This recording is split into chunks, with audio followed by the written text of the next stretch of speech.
আসসালামু আলাইকুম। আশা করি সবাই ভালো আছেন। আজকে আমরা প্রাথমিক গণিত তৃতীয় শ্রেণী বইটির পৃষ্ঠা নং 19 এর 4 নং সমাধান করব। তো চলো কথা না বাড়িয়ে শুরু করে দিই। তোমাদের গণিত বইয়ের 19 পৃষ্ঠার 4 এবং 5 দুটি প্রশ্ন রয়েছে। 4-এ কিছু সঠিক উত্তর রয়েছে, যে সঠিক উত্তরগুলোতে আমাদের টিক চিহ্ন দিতে হবে। আর 5 নংয়ে খালি ঘর রয়েছে, খালি ঘরে আমাদের পূরণ করে লিখতে হবে। দেখো 4-এর 1 নংয়ে কি লেখা রয়েছে, বলা হচ্ছে এক অযুত কত অঙ্ক বিশিষ্ট সংখ্যা হবে। এক অযুত কত অঙ্ক বিশিষ্ট সংখ্যা হবে বলো। আমরা যদি সংখ্যাটা লেখার চেষ্টা করি, দেখো একক, দশক, শতক, হাজার, অযুত, তাই তো এই পর্যন্ত আসে। তো বলেছে এক অযুত, তো অযুতের ঘরে এক দাও, এক অযুত। আর বাকিগুলোর মধ্যে আমরা কি দিব? বাকিগুলোর মধ্যে আমরা শূন্য দিব। তাহলে দেখো এখানে কয় অঙ্ক বিশিষ্ট সংখ্যা হয়েছে, তোমরাই গণনা করো। একটি, দুটি, তিনটি, চারটি, 5টি, 5 অঙ্ক বিশিষ্ট সংখ্যা, তাই না? তাহলে সঠিক উত্তর কোনটা হবে বলো তো? সঠিক উত্তর গ নং, 5 অঙ্ক। তারপর 2 নং আমরা খেয়াল করি। 2 নংয়ে বলেছে নিচের কোনটি বৃহত্তম সংখ্যা। বৃহত্তম মানে কি বলো তো? বৃহত্তম মানে হচ্ছে বড়। আরেকটা শব্দ আছে, সেটা হচ্ছে ক্ষুদ্রতম। সেই ক্ষুদ্রতম শব্দটির মানে হচ্ছে ছোট।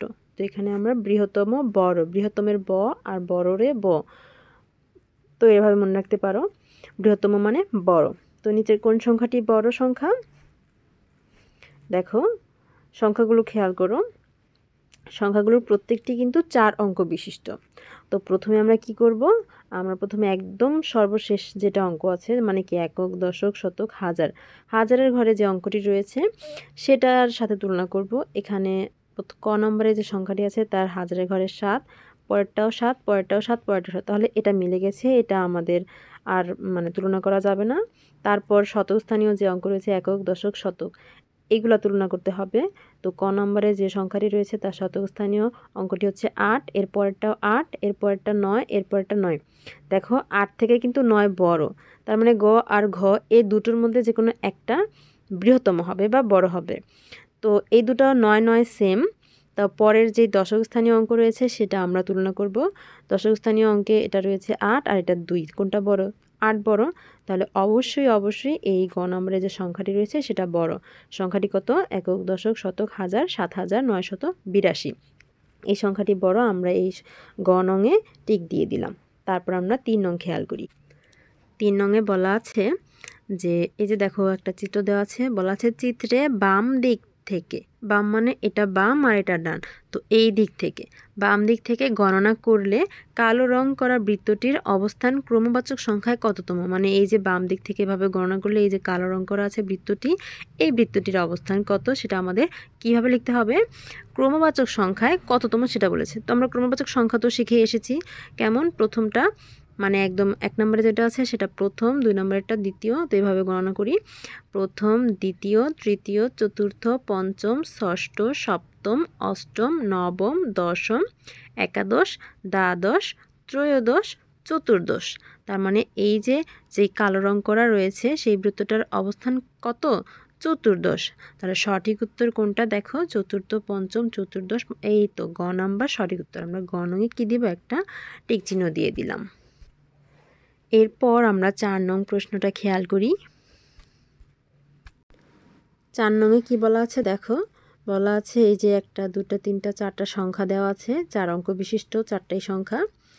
বলেছে সংখ্যাগুলোকে বড় থেকে ছোট ক্রমে সাজালে নিচের কোন ক্রমটি সঠিক হবে। এই যে এখানে ক্রম দেওয়া আছে 4টি। এখানে যে চিহ্নগুলো ব্যবহার করা হয়েছে সেই চিহ্নগুলো সম্পর্কে তোমাদের ধারণা আছে তো? এই চিহ্নটা সম্পর্কে একটু বলি। যেদিকে মুখটা খোলা সেদিকটা বড় বোঝানো হয়েছে, আর যেদিকে মুখটা লাগানো সেদিকটা ছোট বোঝানো হয়েছে। তার মানে কি, এই যে দেখো প্রথম সংখ্যাটার দিকে মুখটা খোলা, খোলা কিন্তু প্রথমটা বড় বোঝানো হয়েছে, আর এই দ্বিতীয় সংখ্যাটার দিকে কিন্তু মুখটা লাগানো, এটা ছোট বোঝানো হয়েছে। তো এক কথায় যেদিকে মুখ খোলা থাকবে সেটা বড় বোঝানো হয়, আর যেটার দিকে মুখ লাগানো থাকে সেটা কি ছোট বোঝানো হয়। এভাবে তোমরা মনে রাখতে পারো। আর এই যে চিহ্নটা, এই চিহ্নটাকে বড় চিহ্ন বলে, আর ইংরেজিতে বলে গ্রেটার দেন, ঠিক আছে? আর এভাবে যদি উল্টো একটা চিহ্ন আছে, আমি একটু দেখিয়ে দিই, এরকম চিহ্ন, সেটাকে বলবে ইংরেজিতে লেস দেন, আর বাংলায় ছোট চিহ্ন। আচ্ছা, এবার আমরা প্রশ্নটার উত্তর করার চেষ্টা করি। বলেছে সংখ্যাগুলোকে বড় থেকে ছোট ক্রমে সাজালে নিচের কোন ক্রমটি সঠিক হবে। তো প্রথমে এইগুলোকে আমরা কিভাবে সাজাতে পারি, প্রথমে কি বড় থেকে ছোট মানে সবচেয়ে বড় কোনটা দেখো, 4 অঙ্ক তো আমাদের একদম 4 নম্বরে মানে হাজার স্থানীয় যে অঙ্কটা রয়েছে 2 2 2 2 একরকম হয়ে গেছে, তাহলে হাজারেরগুলো তুলনা করা যাবে না। তারপরে শতকেরগুলো তুলনা করি, এটাও 5 এটাও 5 এটা 7 এটা 7, এই যে পরেরগুলো 7 এটাও 7 এটা 7, তার মানে এই দুটোর মধ্যে একটা বড় হবে। তো 7 7 মিলে গেছে। পরে দশক স্থানীয় এটা 5 আছে, এটা আছে 7, তাহলে সবচেয়ে বড় হচ্ছে 7। এই যেটা এটা কত সংখ্যাটা 2775, এই সংখ্যাটা সবচেয়ে বড়। তো এই সংখ্যাটা সবার প্রথমে আসবে। তো দেখো কোনটার মধ্যে সবার প্রথমে আছে। আচ্ছা আমরা একটু লিখি, কি লিখবো, 2700 কত 75, এটা সবচেয়ে বড়। দিলাম এর দিকে মুখটা খোলা করে। তারপরে এটা তো চলে গেল, তারপরেগুলো এই যেটা এটাই কি বাকিগুলোর মধ্যে বড় হবে। তো এই সংখ্যাটাও আমরা লিখি, কত লিখব 2757, 2700 5 10 7 57, এটাও লিখে দিলাম। এটাও বড়, মুখটা খোলা দিলাম এর দিকে। তারপর এই দুটার মধ্যে কোনটা বড় দেখো, এটা 2 5 2 5 মিলে যায়, এটা না। দশক স্থানীয় আছে 9, এখানে দশক স্থানীয় আছে 7, তাহলে এটা বড়, 9 বড়। তার মানে কি এটা 2597, এই সংখ্যাটা বড়। তো লিখে দিই 2500 কত 97। তো এইরকম কোন ক্রমটা আছে মিলাও। আর সবার শেষে হচ্ছে কত 2579, ঠিক আছে। তো এর সাথে কোনটা মিলে যায় দেখো, প্রথমে 2775 2775, ঠিক আছে, এটাও 2775। দেখো এই দুটা জিনিসে খেয়াল করো, এটা 2757, এটাও 2757, এই যেটাও 2757, ঠিক আছে। 2500 কত 97, 2597, ঠিক আছে, এটাও 2597। আর সবার শেষেটা ছিল 2579, 2579, 2579। দেখো এই দুটা কিন্তু একই রকম, তোমরা আর এই দুটা কিন্তু একরকম মিলে না। দেখো এটা হচ্ছে 2775, 2775 প্রথমটা, ঠিক আছে, এটাতে প্রথমটাই ভুল। তো এটা তো আগেই ক্রস চিহ্ন হয়ে যাবে, এটা সঠিক না। আর পরেরটা খেয়াল করো, পরেরটাতে কোথায় ভুল আছে। এটা 2775, ঠিক আছে, মিলেছে 2757, 2757 মিলেছে 2597, 2597, এই যে দেখো এইখানে ভুলটা আছে, তার মানে এটার কি এই যে এইখানে ভুলটা আছে, এটাও ক্রস, ঠিক আছে। আর ক আর খ নঙে যে সমস্যাটা, এটা আর এটা একই ক আর খ না, সরি, ক আর গ নঙে যে বিষয়টা, এটাতেও যেরকম ক্রমটা এটাও ঠিক একই রকম ক্রমটা। তো তোমরা যে কোনো একটা দাগাতে পারো, হয় ক দাগাও অথবা গ দাগাও, যে কোনো একটা দাগালেই সঠিক হবে, দুটো একই রকম, ঠিক আছে। তো আমি ক দাগিয়ে দিলাম যে ক নং সঠিক। একটু যদি সবুজ কালি দিয়ে দাগাইতে পারি তাহলে বিষয়টা একটু সুন্দর হয়।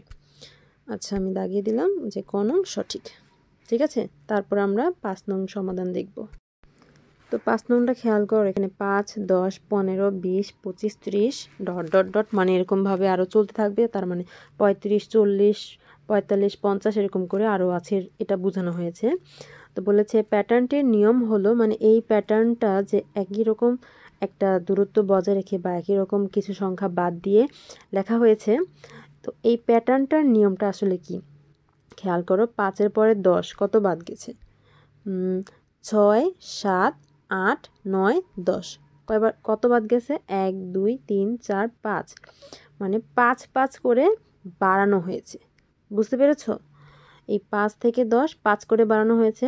আবার 10 থেকে 15 দেখো 11 12 13 14 15, 5 বাড়ালে 15 হয়, ঠিক একইভাবে আরও 5 বাড়ালে 20, আরও 5 বাড়ালে 25, আরও 5 বাড়ালে 30, আরও 5 বাড়ালে 35, আরও 5 বাড়ালে 40, আরও 5 বাড়ালে 45, এভাবে চলতেই আছে এই প্যাটার্নটি, এটাই বোঝানো হয়েছে। তো বলেছে প্যাটার্নটির নিয়ম কি, প্যাটার্নটির নিয়ম আমরা বুঝে গেছি যে 5 করে বাড়ানো হয়েছে, 5 বেড়েছে, তাই তো। এখন এখানে কি লিখেছে যে প্রতি ক্ষেত্রে 5 বৃদ্ধি, বৃদ্ধি মানে কি, বৃদ্ধি মানে বাড়ানো, এই শব্দটা চিনে রাখো, বৃদ্ধি মানে বাড়ানো, ঠিক আছে। তো এটা তো মিলে যাচ্ছে, প্রতি ক্ষেত্রে 5 বৃদ্ধি, তার মানে সঠিক উত্তর আমাদের এই যেটা ক নং। তারপর খ নংটাও খেয়াল করি কি লিখেছে, সেটা দেখে নিই আমরা, যে প্রতি ক্ষেত্রে 10 বৃদ্ধি, তাহলে এটা তো সঠিক না, প্রতি ক্ষেত্রে কি 10 বেড়েছে না, তাহলে এটা কি ভুল। তারপর গ নং লিখেছে প্রতি ক্ষেত্রে 5 কম, না কমেনি বেড়েছে, তাহলে এটাও ভুল। তারপর ঘ নংয়ে কি লিখেছে প্রতি ক্ষেত্রে 10 কম, না কমই তো নেই বেড়েছে, তাহলে এটাও কি ভুল। তাহলে আমাদের সঠিক উত্তর কত? আমাদের সঠিক উত্তর হচ্ছে ক নং। আমরা শুধু ক নংয়ে দাগটা দিলাম, ঠিক আছে। আর এখানে আমি বোঝানোর জন্য দাগ দিয়েছিলাম, মুছে দিই। তারপর আমরা 6 নং খেয়াল করি। দেখো 6 নংয়ে কী লেখা আছে? 7, 11, তারপর ডট ডট মানে আরও কিছু সংখ্যা এখানে আছে, তারপর 19, তারপর ডট মানে আরও কিছু সংখ্যা এখানেও আছে, তারপর 27 বলেছে প্যাটার্নটির খালি ঘরের সংখ্যাগুলো কত হবে। মানে এই যে এখানে লেখা হয়নি কিছু সংখ্যা, এখানে সংখ্যাগুলো আসলে কত হবে। তো আমরা প্যাটার্নটি আগে কেমন সেটা আগে বুঝে নিই। দেখো 7, তারপরে লেখা আছে 11, তো মাঝখানে কতগুলো বাদ গেছে? 8, 9, 10, 11। কয়টা? দেখো 1, 2, 3, 4, মানে 4টা করে বাড়ানো হয়েছে, তাই তো। সাথে সাথে 4 যদি আরও বাড়াই তাহলে 8, 9, 10, 11, 11 পাই। তাহলে আমি 11-র পরেও তো আরও 4 বাড়াবো, তাহলে পরের সংখ্যাটা পাবো। তাহলে 12, 13, 14, 15, এখানে 15 হবে, তাই তো। এখানে আমি একটু লিখি 15, একটু সুন্দর করে লিখি 1, 10, 5, 15। আচ্ছা, তারপর কি আছে? 15-র পর আমি আরও 4 বাড়াই, 16, 17, 18, 19। দেখো এখানে কিন্তু 19 আছে, মিলে গেছে। 19-এর পরেও কিন্তু আমি আরও 4 বাড়াবো, ঠিক আছে। তো 19-এর পরে 20, 21, 22, 23। তো এখানে কত হবে? 23। তো কোনটা সঠিক? দেখো 15 আর 23 কোনটা সঠিক? কোনটা? এই যেটা এখানে কি আছে বলো? 15 আর 23। তো আমরা আমাদের সঠিক উত্তর পেয়ে গেছি। সঠিক উত্তর হচ্ছে গ নং 15, 23। এটাকে আমরা টিক চিহ্ন দিয়ে দিলাম। তারপর শিক্ষার্থীরা আশা করি বুঝতে পেরেছ। পরের ক্লাসে আমি 5 নংয়ের সমাধান দিব। তো ততক্ষণ পর্যন্ত সকলেই ভালো থেকো, সুস্থ থেকো, আর আমার জন্য বেশি বেশি দোয়া করো। আল্লাহ হাফেজ।